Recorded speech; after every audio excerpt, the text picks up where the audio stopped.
Hi there, welcome along to Racing Post TV. We're here at Ascot to take an early look at the Prix de l'Arc de Triomphe. Joining me is betting editor Paul Keeley and Tom Siegel, better known to many of you as Pricewise. We'll take an early look at the race, and market leader at the moment, Becca Bad Paul, on the back of a win in the trial at Longchamp last time. Yeah, that trial is renowned as the best trial. He only just won it by a head from Planteur. That's 3 times in a row they've run against each other. There's never been much more than a length between them. I don't like betting on the same line of form all the way through. The trial itself has been a very good point as the winners in recent years. Although not many winners of it have gone on to win the Arc, having won by such a short distance in the Neil. So they normally win with a bit in hand. At 7-2, it doesn't really interest me at all. 7-2 make much appeal for you, Tom?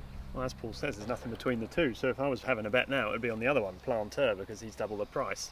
As another thing is that when, a few weeks ago this looked like being a weak race, all of a sudden Kate Blanco's come out the woodwork, Fame and Glory's back is in there, and Serafina's in there. So it's probably a tougher race than it looked to be a few weeks back, and consequently I think Becca Bad might be a bit short now. Yeah.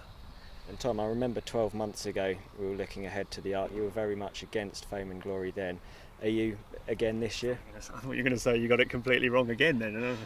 I am totally against him. Yeah, he's not a horse I like at all. I thought the Coronation Stakes was a pretty weak race, really. I'm not sure Sariska was at her best that day. High Heeled was close up. He got totally the run of the race. He's been beaten in about 3 or 4 Group 1s. I just don't think he's a great horse. Now, it's not a great Arc, perhaps, so maybe he'll go well, but I think it's interesting that they're talking of Kate Blanco now. I mean, the vibes from Ballydale aren't strong about Fame and Glory, I don't think. It's not like them not to give him a prep run or something like that, or get him keep going through the season. For me, no, not Fame and Glory. And would that lack of a prep run be a negative for you, Paul? Well, it's a worry whenever connections of horses have a sudden change of plan. You've got to wonder what the reason is, because it was due to run in the foyer. So the suggestion must be that it wasn't quite ready. There's something wasn't quite right about the horse. Might be nothing at all serious, and they can get it ready, get it right at home. But you don't like to see that happen, do you? So I mean, I like Fame and Glory. I'm a little bit different to Tom. I'm quite a fan of the horse, but he hasn't actually shown he's any better than he was last year, which is a little bit of worry. And if they get, like last year, if they get a slow pace in the race, which doesn't always happen in the Arc, one of the few French group races that it doesn't happen in, but it did last year, then he'll get outpaced because he wants a stiff test. Well, another one whose participation has been in a little bit of doubt is Workforce. Brilliant winner of the Derby, but then no show in the King George.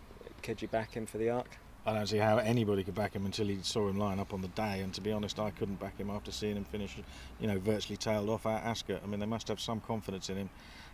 What the bookmakers are doing, shortening him up after his gallop at Sandown the other day, I do not know. All he's doing is run round a bend. Who he worked with, whatever. He's not running a group race, is he? We don't know how well he is. He might be a superstar, but that Derby form doesn't look absolutely superb, and I think he's got an awful lot to prove. If he was in the race as a 12-1 shot, I'd be saying yeah, but I mean, he's 9-2 in places. That's just ridiculous. Too short for you as well, Tom? Yeah, he's too short, but I don't write him off. I mean, it's a tricky one, Workforce, because it all depends what his owner, Prince Khaled, wants to do with him, really. If he's looking to race him next year, he won't run, I don't think. I don't think there's any chance he'll run. If he wants to pack him off to stud this year, then he might give him one last crack, because he was a magnificent winner of the Derby. I don't know. I really don't know. I can't back him at 9-2, but if there's soft ground, I wouldn't put it past him to win, because it's not a great race, and I think he's got the best middle distance 3-year-old form there is, and 3-year-olds tend to do well in the race.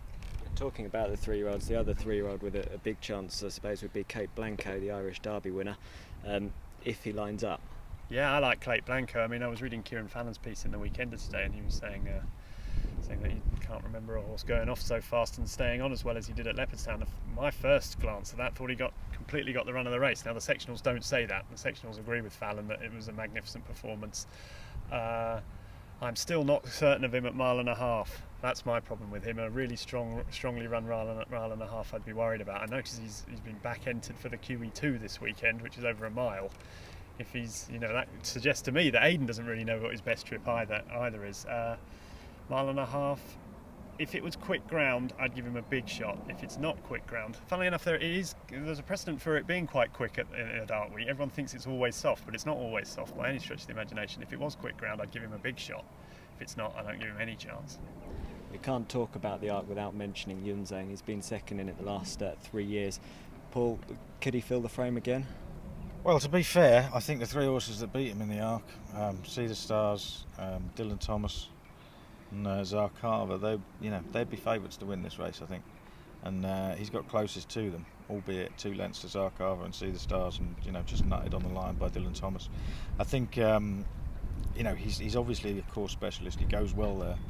He's only won once in his last 21 starts though, so he's now 14-1. Each way. Yeah, but I don't want to be chasing scraps for places. I want something with a realistic chance of winning, and I'm not 100% sure that he's got one. Okay, well, looking at some of the alternatives, we've got the likes of Serafina, Plumania, Duncan, winner of the trial as well on Arc Trials Day. Any of them you'd give a strong shout to? I think Paul fancies Serafina. Personally, none of them for me, but go on to Paul. Yeah, I quite like Serafina because I think she was given a typical trial. She just sort of jogged round and let them quicken up in front of her. There were good fillies in front of her, midday especially, and she wasn't asked until inside the last 2 furlongs. She picked up. It was her first go at 1.5 miles, first run for a few months. It was just a nice reintroduction to racing. She's got an awful lot to prove on the figures, to be fair, but I think the trainer thinks she's up to it. And in an open year, I think 10-1's fair value. And what about the pre-Foy winner Duncan, the Japanese horse Nakayama Festa? Either of them you could give a chance to? I doubt very much that. I like is the way you art pronounced form. it though. That's the best. That's the best bit of pronouncing done today. I doubt very much. Like I would back Cape Blanco on fast ground if it got there. I think you don't win a Champion Stakes by nearly 6 lengths and go off 8-1 for your next race. He only did that because he wasn't favourite for the Champion Stakes. Had he been favourite for the Champion Stakes, he'd be about 7-4 now. But he wasn't, so people automatically assume that the ones behind him must have run below form. But if he's as good as he looks and he stays 1.5 miles, he'll probably win. Okay, so just to sum up then, the Ante-post selections are? Well, I've backed Planteur a few weeks ago. I'm going off him slightly now that Cape Blanco might run, but I can't back him until I know what the ground condition is. So at the moment, I'll stick with Planteur. Yeah, I'm Serafina for now and Cape Blanco on the day on decent ground. Okay, so Planteur, Serafina and Cape Blanco.